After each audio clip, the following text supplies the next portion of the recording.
Jambo na ningependa kuwajulisha kwamba ile kesi ambayo tulikuwa tumewasilisha kotini ya kupinga ya kudai kwamba madeni ilipwe, madeni ya isiyo ya kihalali isilipwe na Wakenya, na pia kutaka kwamba waliohusika wawajibike, tumeitoa kotini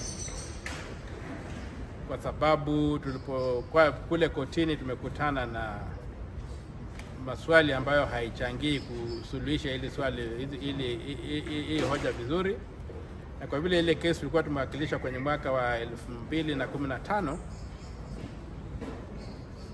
tumeona tuiondoe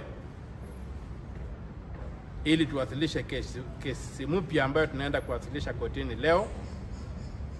Na kwa hivyo hii vita ya kusema kwamba walioiba pesa ya Wakenya ambayo ni shilingi trilioni 7 ambayo tunaandama watawajibika na hiyo pesa watalipa.